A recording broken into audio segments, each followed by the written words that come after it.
Good afternoon, class 9. Today we will start with chapter 3, laws of motion. So for today's topic it is contact and non-contact forces. So before we move into the topic, what is force? You have learned in the previous classes that it is a push or pull. Basically it's a physical cause which acts on an object to change it can act either due to direct physical contact or even without any direct physical contact, and it always tries to change the state of motion or state of rest or even the shape and size of a body. I'll just recapitulate few points which you have already done in the previous classes, and it's just an introduction to the chapter also. Okay, so we are saying that force changes the state of rest or of motion. How? Say you want to push this board, you want to move this from its position. So we want to move this from its position, and how can we do that? We will have to apply a force. We will have to apply something which will cause the board to move from its position. That something is the force. Again, say for example,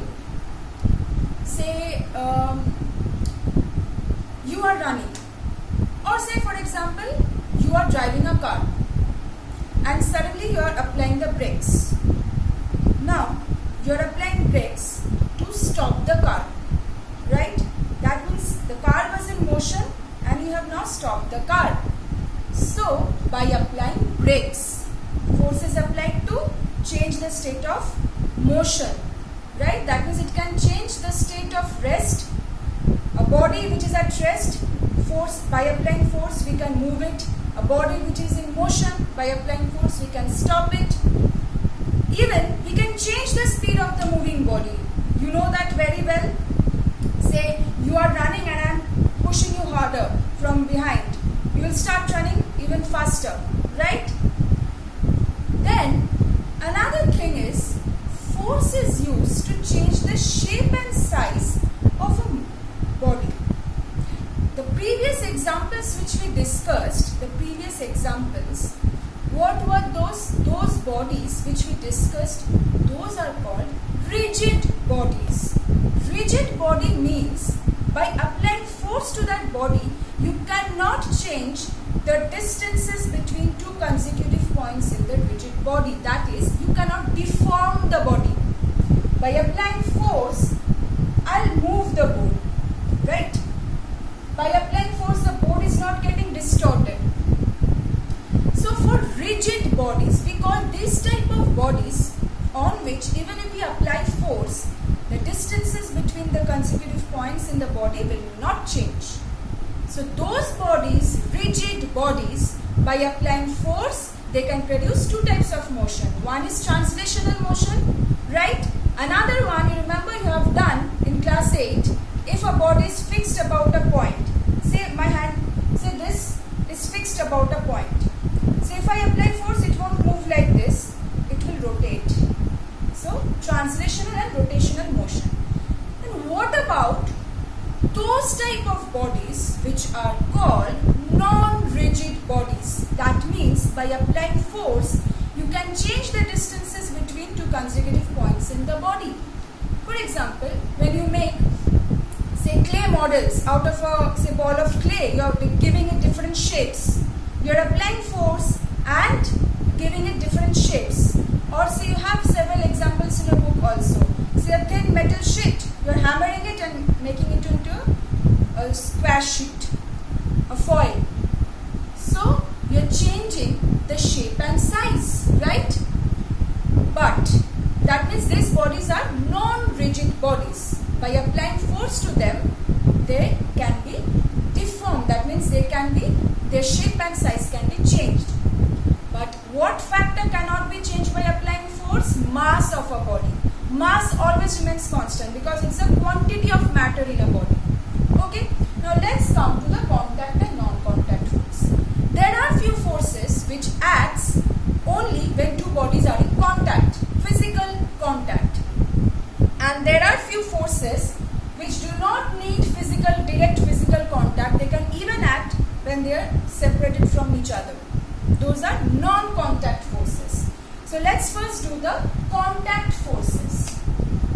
The first example you will have from contact force is a frictional force.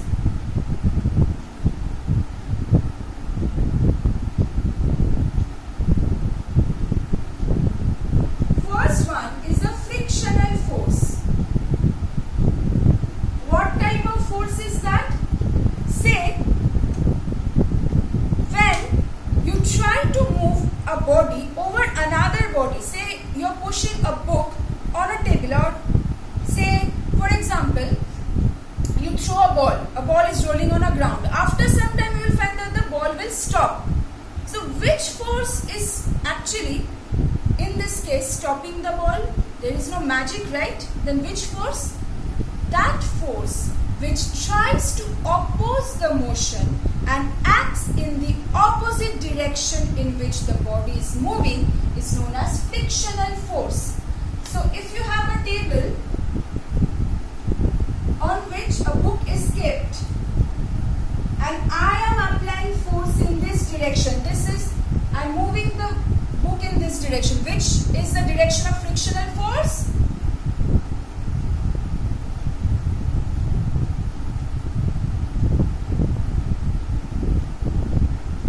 Frictional force in the opposite direction, because it tries to oppose the motion.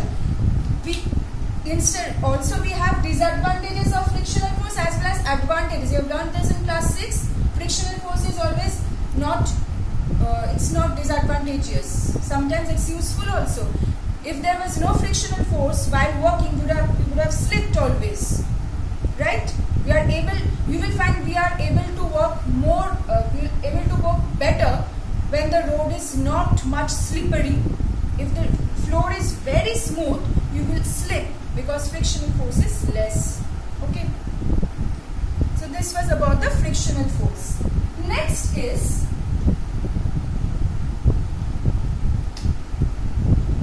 say I am keeping the marker on my hand. Okay. What force acts? The marker, you know that its weight always acts downwards. What is the weight? The force of gravity by which Earth will try to pull the marker towards itself is its weight. Its weight is acting downwards. Then why isn't it falling down? Because my hand is giving a force which is acting upwards.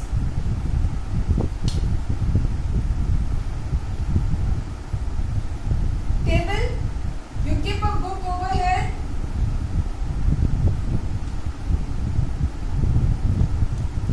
Weight of the book is acting downwards. The weight of the book is acting downwards, right? Then the table will also give equal and opposite reaction force. Normal reaction force, which balances the book on the table so that the book won't fall down. Okay? See, you have examples in your book also. So see, weight of the book is acting downwards. The book is giving force on the table, and normal reaction force acts upwards. The table is giving equal reaction force which is normal obviously to the book. If I keep the marker on my hand, weight of the marker downwards, normal reaction force of my hand upwards. These two forces are balancing. As a result, the book is not falling down. Then,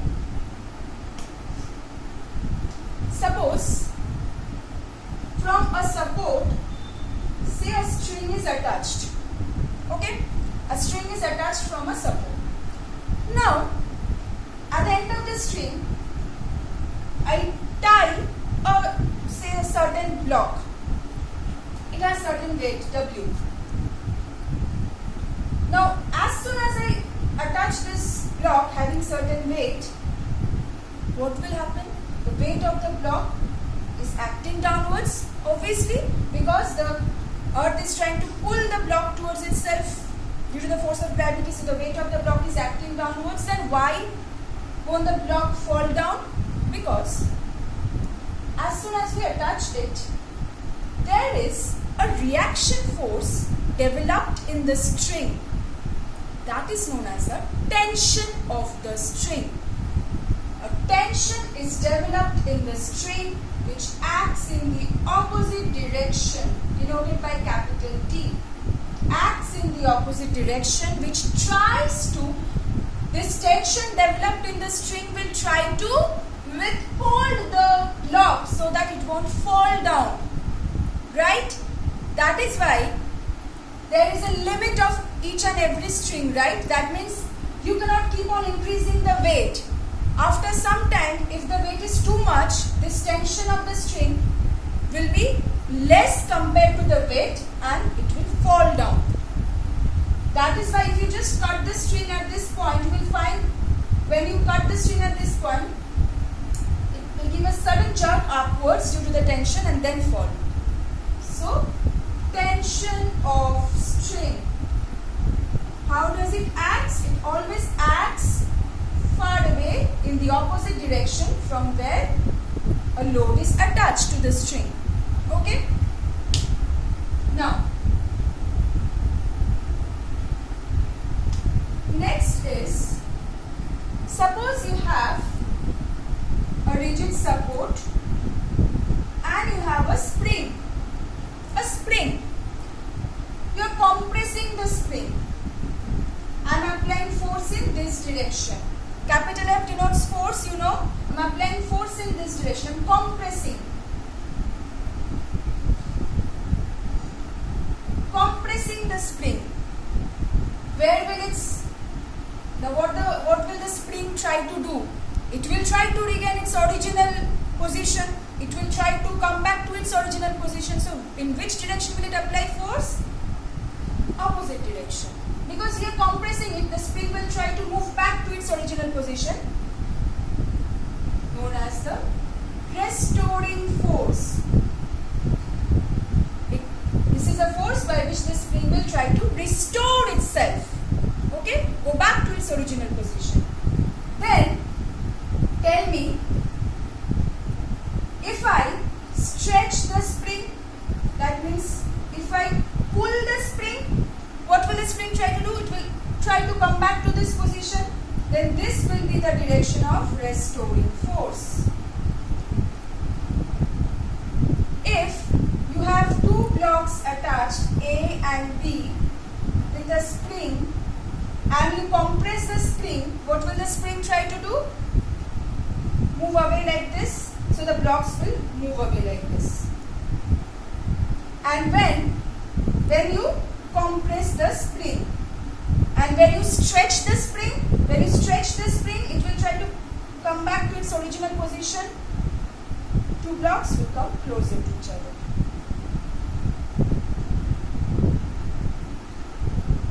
Spring, okay? So what is the force which the spring is applying? Restoring force. Always it acts in the opposite direction to which you are applying force. Same. Okay? Next, say two bodies are, number 5. Two bodies are moving towards each other. They are colliding. Right? Say B is applying a force on A, F, A, B. Okay? And as a result, what will A do? A will apply equal and opposite force to B. Because they are both colliding, right? So, F, B, A. Right? Now, just see, these two forces are opposite in direction, and as a result, B is A and B colliding, B applying a force on A, B applying a force on A in this direction, so A will move away in this direction, and after collision, and B is here, so A A is applying force on B on this direction, so B will move away in this direction. After collision, like this. Okay? So these are the forces due to collision. FAB and FBA are opposite in direction, right? A and B colliding, and they are obviously, if you first consider that A is applying force on B, then also okay, B is applying equal reaction force to A. It's also it's not reaction force. Obviously, B is also applying force to A because both are colliding. If A is applying force to B, B is also applying force to A, right? So FAB and FB are opposite in direction, so they move away from each other.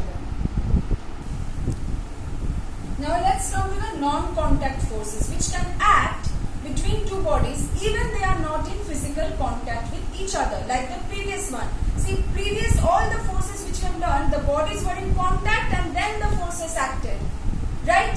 Force due to collision, the bodies are colliding, therefore the two forces. Then the force, we have learned the restoring force of the spring. Then tension in the string only acts when you attach a block, you attach a load, anything to a string, tension is developed in the string. And then we have done that normal reaction force also. Obviously, when two bodies are in contact, these forces act. What about these forces? They can act even when they are not in direct physical contact. Let's see. Gravitational force. Now, this is a nature of all the particles in the universe can attract each and every other particle due to its mass. Okay. Now, why don't, for example, we say that Earth attracts any body towards itself due to the force of gravity. For Earth, we call it force of gravity.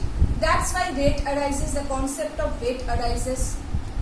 So, if I just show this marker, it will fall down due to the gravitational attraction force of the Earth. Right? We call it gravity. Then why is the marker not attracting the Earth towards itself? It is also applying, there is the same, basically the gravitational force which is acting. The marker is also attracting the Earth towards itself, but the Earth is not moving up due to its difference in the masses. Due to the huge mass of the Earth, we don't find the Earth moving towards the marker, but the marker moving towards the Earth. Okay. Now we will learn about gravitational force in chapter 3, the next portions also. And force of gravity, you have the concept now. Electrostatic force, simple, the force of attraction or repulsion, basically the electrostatic force of attraction or repulsion between two bodies which are one body being charged, another body not being charged also. Two bodies being same charge, then what will happen? Say one body is charged. For example, when you comb a hair, say we have done this in class 8. I am combing my hair a lot of times and then holding the comb in front of bits of paper. The bits of paper getting attracted to the comb due to electrostatic force of attraction. By combing the hair a lot of times, the comb gets charged. But the bits of paper are not charged. Then how are they attracted towards the comb? Remember, opposite charges are being induced first and then the bits of paper are getting attracted. Induction precedes attraction. We have learned this. So, again, if you have positive charge and negative charge, attraction force, negative, negative, positive, positive, repulsion force. Fine. Magnetic force, you have learned this. Say, you bring iron nails or magnetic materials close to a magnet. You will find that it's attracting it. So, magnet always attracts magnetic materials, and also, remember, the opposite poles of a magnet also. That means a magnet, suppose this is a magnet, it can attract magnetic materials. If this is a magnetic material, it will attract it. Also, if this is another magnet, how can it attract? When can it attract? If I keep the same pole of the magnet say different pole of the magnet. If this is north pole, I will have to give south pole, then it will attract. North pole, south pole, north pole will attract, and repulsion, north pole, south pole, south pole. You know this? So, see, for all these forces, one thing is common, that if you increase the distance between the two bodies, the force, the magnitude of the force decreases. Okay? So, if I keep the magnet here and if I keep the magnetic material far away, we will find it's not getting attracted towards it. You increase the distance for this also, electrostatic force also. Same thing, gravitational force also. So basically you will find that for any two bodies under non-contact forces, if you increase the distance, more you increase the distance, less will be the magnitude of the force. Again, these two forces can be attractive or positive. Electrostatic force can be attractive or repulsive. Sorry, not positive, repulsive. Electrostatic force can be attractive or repulsive. Magnetic force can also be attractive or repulsive. But gravitational force is always attractive force, no repulsion. Okay? So these are the basic nature of the non-contact forces. So that's all from the contact and non-contact forces. So I'll send some of the say answers in your book. I'll send the pictures, go through them. It will help you to develop the illustrative, that means the illustrations basically. It will be easier for you to follow the different contact forces, because non-contact forces you already know them.